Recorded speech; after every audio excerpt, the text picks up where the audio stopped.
beauty.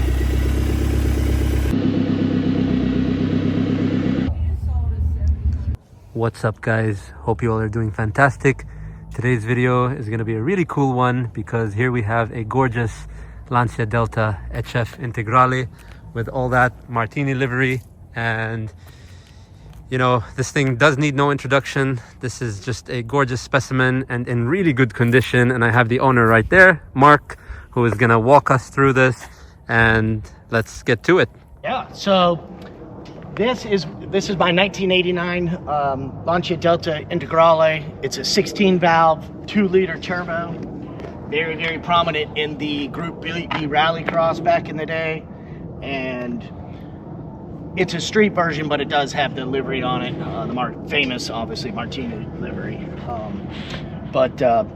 Great car. Very, very prominent Group B. You guys know about it. I've always been a Group B guy. I've got an Audi Sport Quattro tribute car, a Renault R5. Yes, just to interrupt Mark there, he is definitely a Group B guy because he has a few of the most unique, let's say, Group B generation cars. He has the Renault 5 Turbo 2. He has had the Escort, the Cosworth, the RS200. RS200 Evo. Evo, yes. 600 horsepower Evo. Yes, Evo. Yeah. One of 20 apparently made ever, which is insane. And the Audi Quattro. Yeah. Yeah. Is that an 80? It's an 84. Okay, yeah, so that's a perfect generation. Tribute car. But it's at the shop right now. Coming back, we'll have about 7 to Don't you have another one of these too? It's in Florida. Yeah. But the Audi will come back with about 7 to 750 wheel horsepower. So we'll take that out when it comes back. But no, these are street cars, and people know that. This, like, you know that this is not the rally car, but still, this is such an amazing car. First of all, people don't understand that you would not even want to drive the rally car on the road on a daily basis. It probably will be a nightmare. the sole reason I sold the RS200 because I drive my cars. I drive them on the street. Yeah. You want to use it. Yeah. Exactly. All of my cars are nice, but I drive them. Yeah. But I couldn't drive that RS. They're made to go fast. They driving them slow with their gearbox. It's very jerky, very rough all the time. You need something like a sweet spot. This can be driven fast and also can be, you know, driven slow and enjoyed. So 67,000 kilometers, which is like 40-something thousand miles. 40-something thousand miles from 1989. 89. That's wonderful. This thing is absolutely in mint condition. 35 years old. You gotta love the old analog dashes. That's my favorite thing I think about these cars, is the kind of vintage feel, the smell, that oil smell also inside. And it's just it's really special. It's a really special vehicle. A lot of people that know me know that cars like this excite me more than any hypercar, more than anything like that. It's just heritage and beautiful to look at, beautiful, you know, history. This car is history. They don't make them like this anymore. From Poland. And from Poland. You got a Polish license plate right there. Yeah, so actually there you go, Delta HF Integrale 16V. Funny story about this, Mark, is when I was a kid going to school, there was a neighbor not too close from me, but my school bus used to pick me up, and he had two. He had one in yellow and one in red. And that would just ruin my day for school because all I can think about is just rally cars, and I just didn't pay attention in class at all. So these cars are like icons for me, and they're just beautiful. This is just even though it's a turbo and the Integrale, but it's the base model. They also made an Evo 1 and an Evo 2. Correct, yes. And the difference between the Evo 1 and Evo 2, was it suspension or was it just power? Or there was horsepower, the seats are different. Yeah. I do love the rally lights. I do love the, you know, tribute livery for all that stuff. It's a really good looking car, really, and great shape. You know, the paint is good. The decals are good for its age. It's wonderful. I love the period correct wheels as well. Wonderful. Lovely. Yeah, 15-inch or they 16. Lovely. The best part about this car is obviously looking at it, but driving this car, it just takes you back to 1989. It's just wonderful. And it's got a little bit on it. It's got a blow-off valve. It's been tuned a little bit. It's got about another 30-40 horsepower. So it's not completely stock. It's not completely. But it's enough. Yeah, it's a mild tune. You want to start it up for me so I can hear those beautiful noises? Yeah, and we did a little exhaust work too. Yes, so I can tell. This is not a factory exhaust. I love the mud flaps too. It's just, these cars are fantastic. Come on. Look at that.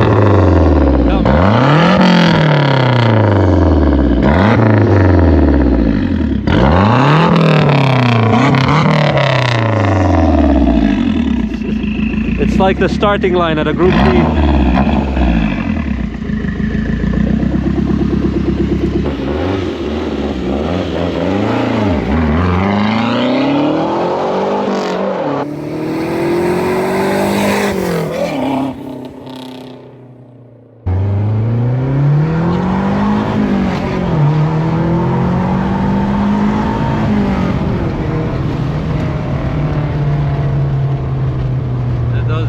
Dials are so nice.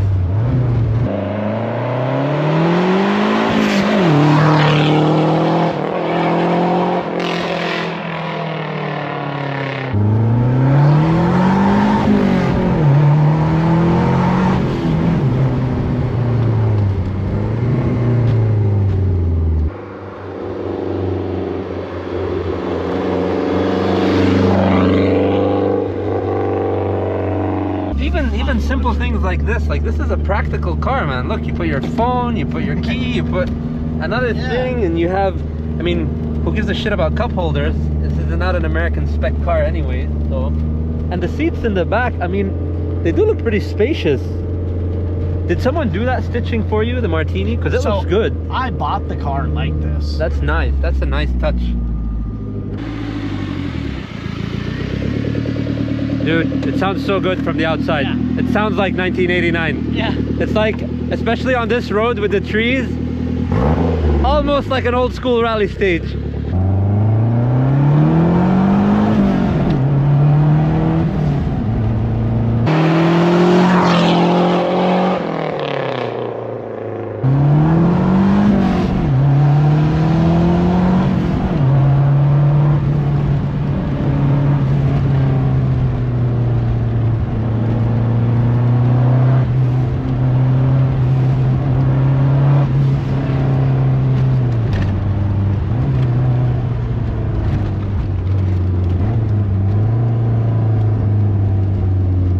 You need to bring it to the area. Yeah, we have a lot of room, a lot of space, and it's nice because after doing this you can just drive straight for a while, let the car breathe and chill and like take in air. It's very nice, very, very cool.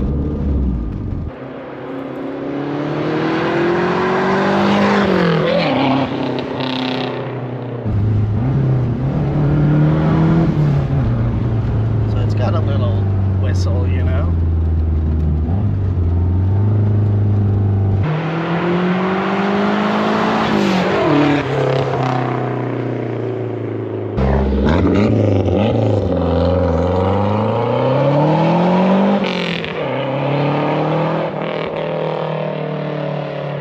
What a beauty.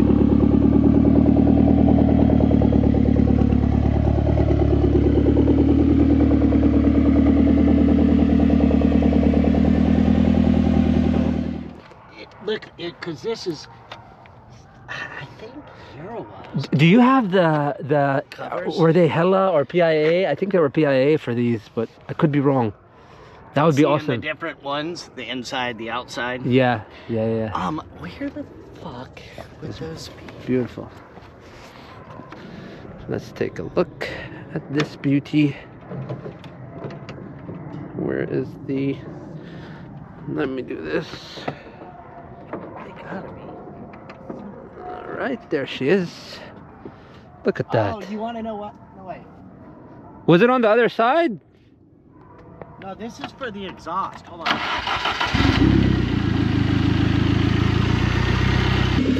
I really love cars like this. Look how mechanical the windscreen wiper is. It's so mechanical. The windscreen wiper is right there when you turned it on.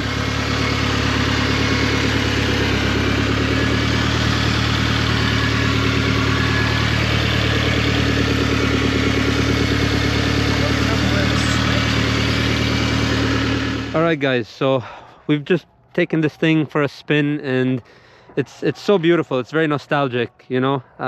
Again, I was born in 1993, so this is even before my time. This car is much older than me, and the whole Group B era is before I was even born, but it's so iconic that it even resonates with someone like me. So when it comes to a car like this, and again, Mark has a few of these beautiful machines in his collection, and he's not just someone who collects cars, he's actually a racing driver himself. He races in Super Trofeo, he races in Mazda Miata, anything basically that is a race series that he can get his hands on, he'll probably do it. And so for someone like you who has a lot of racing experience, who's experienced a ton of hypercars and supercars and things like that, just explain to someone how special something like this is. And again, this is not even in the first 10% of the price point of some of the other cars that you have, but still. For sure. Like you, I buy what I like and not what other people like. I drive, each car to me gives it, and people say this, but for me, it really is. It's a different feeling in each car. Yeah. Yeah, so I'm a couple of years older than you, 1975. Yes, so versus 93. I'll be almost 50 in a couple months. But nevertheless, back when I was growing up, I loved cars. Obviously, my father was in cars, my older brother was, so naturally I was. But the Group B was like the ultimate, because it had never been done at that horsepower coming out of 4-cylinder cars, right? 5-cylinder cars. Yep. But to me, these cars are extremely special because it's a feeling that you have. You know, the turbos were just getting into play and building them up and whatnot. But I did happen to run the Red Bull Rallycross in 2018, so the super lights. Nice. With like the famous guys, Scott Speed. And you do have some off-road experience. I saw you drive off-road, and you. Yeah. To me, I would rather race on dirt. Yeah. Any day of the week, hands down, not a question, than on asphalt, any road course. I feel that because I feel like you have to adapt more on dirt. There's no practice makes perfect like on a road course, when you're like you repeat, and it becomes like muscle memory.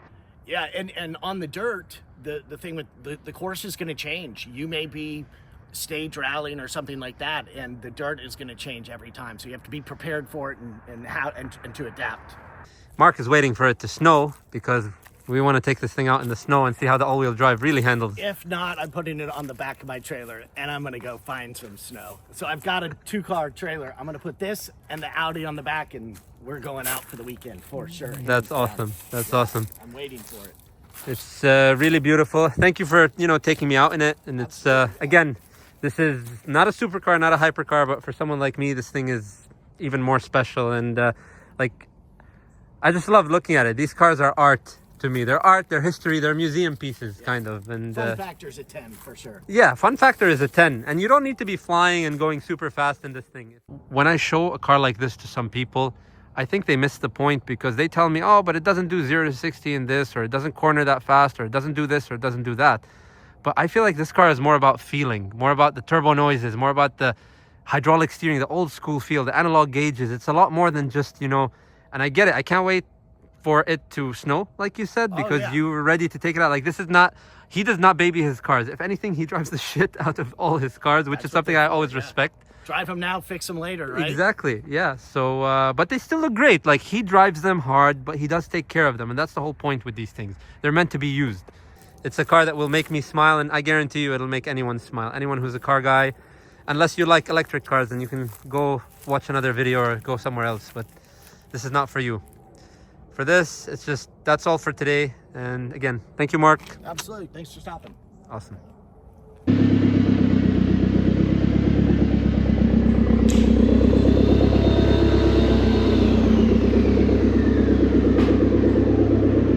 Testarossa. Hello. You bring back memories.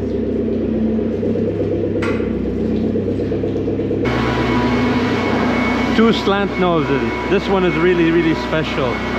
I'll let Mark walk you through this, because it's a DP Motorsport car and it is supposed to be very, very unique. I'm not familiar with DP Motorsport.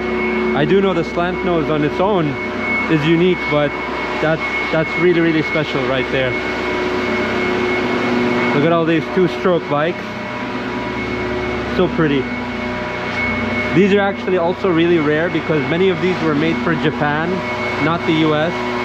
And despite the size, these two-stroke bikes actually run amazing. They're so much fun to drive. So I don't blame Mark for having, what, 1, 2, 3, 4, 5 of them.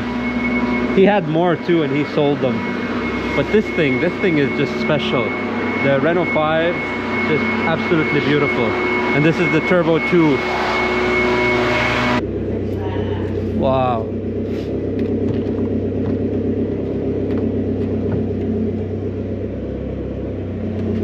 This thing is tiny. This is a car. This is something to have. Dude, that is a special car. That is something to have. I really want one of those. That's kind of why I got the Abarth, because it's so tiny, kind of like that, and you can tune them and do whatever you want with them. So pretty. I had one that had 350 horsepower in it. A Abarth? With like, no, or a Renault 5? Like 185, I think. But anyways, it was 14 years ago-ish. Could never get the fucking running right, so I sold it. Yeah, but it's over-tuned, like too much done to it.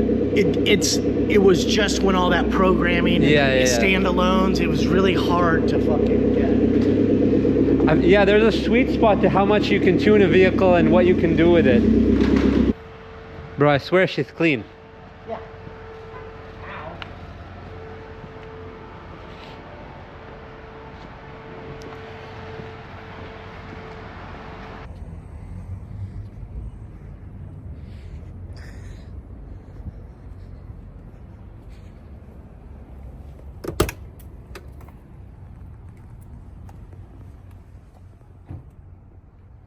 I will say this has a nice interior.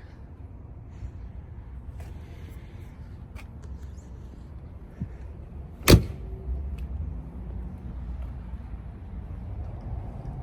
know you've been seeing a few videos online lately and a few memes of the tow hook not being attached properly, but I can promise you this one is.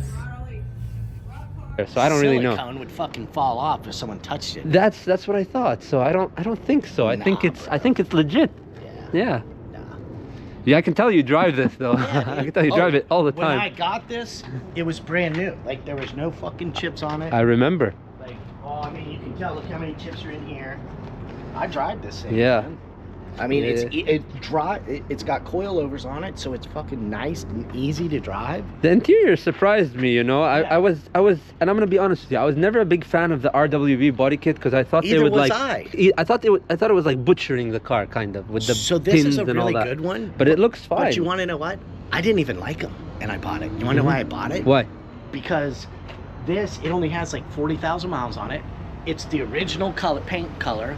And it's a low mileage 964. Yeah. Slick top, and the color combo.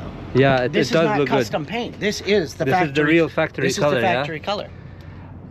I just like the dashboard of these cars, man. Yeah. I love the all analog system, and I like the shifter too. It's a nice billet shifter and everything. It looks good. This car does look good, I will say. I bought it because of the color combo. Yeah, it does look good. A lot of people freak out on the RWBs. I don't really give a shit. I used to though. It was neat. Yeah, no, it is neat. I will say that. I like it. The style, and I like. What's the other one that you have? That one I like a lot. The Strosik wide body. Strosik. Mega wide body. That one looks like a proper build. That one looks very meticulous. Yeah. That one. Oh no, that's the real deal. Yeah. But this thing's easy to drive. It was a good quality. People talk about the quality. I'm like, dude, mine is perfect. Yeah. You know, rock chips down here. I don't give a shit. I drive this thing on the highway. Yeah, and it is pretty freaking low. I mean, have you ever had any rubbing issues or anything like that? Not really. No, not one single rub. The good thing is, like, so cool. If you get close in the front, this flexes. Yeah, I can see. It moves up, and you can tell. Is that how it's supposed to be? Yeah, they just pivot it there on the sides. Oh yeah, you're right. It is a pivot. So this is meant to do that? Yeah, for sure. That is crazy. So if you hit something, it goes up. What about when you're going fast? Does it flap? Yeah. No, I don't hear anything. The wind. I guess the wind pushes it down. It catches it in here. It's a little slant. So. Yeah. Yeah, but I mean, I've driven it so much, I'm gonna need a new rubber on there. Yeah. Yeah. I'll keep it. Let it wear out. Let it just fade out. Well, this. Yeah. It's just. Yeah. Yeah. This thing. Absolutely wonderful. What the hell is that? Yeah, this is a Mini Moke. Mini Moke. This is an original Mini Moke, but it's an Australian version, so a little bit more rare. But you know, they make the new ones. Once Mini sold to BMW bought the rights to Mini, right? Wait, so this is an original Mini? Yeah. Oh shit. So then there was a Chinese company that bought the Moke. So now they have Mokes, but they're electric. We call them chokes because it's a Chinese Moke, right? Fair enough. But anyways, this is a, it's got a 998 engine in it. And I just had a roll bar built. My neighbor Fred next door just did this a week ago for me. Nice. Right up the top over there. It's a weather car for me, but I put it behind the RV. Take it to the racetracks. Got like put neon lights on it and stuff. Wow. So pretty cool. It is. But It's like a fancy golf cart with heritage. Almost everybody that comes to the shop or to my warehouse, I'm like, what do you want to take out? And if it's summertime, they go, the Moke. Wow. It's like almost hands down. They always want to take the Moke. So it's a blast. I can travel at 60 miles an hour on the freeway. Oh wow. No problem. Yeah. I did notice the mini wheels. That's the only sign of mini that I saw. These are called mini lights. Yeah. They're like Panasports. Mm-hmm. But most of them would come with like 12-inch, and the regular minis came with 10-inch. Mm-hmm. They're Yokohama A008 tires. Nice. So, but I upgraded these. I think these are 13. These maybe 12. Yeah, they're 13. Threw the speedometer off a little bit in the gearing, but Dang. pretty sweet. Awesome.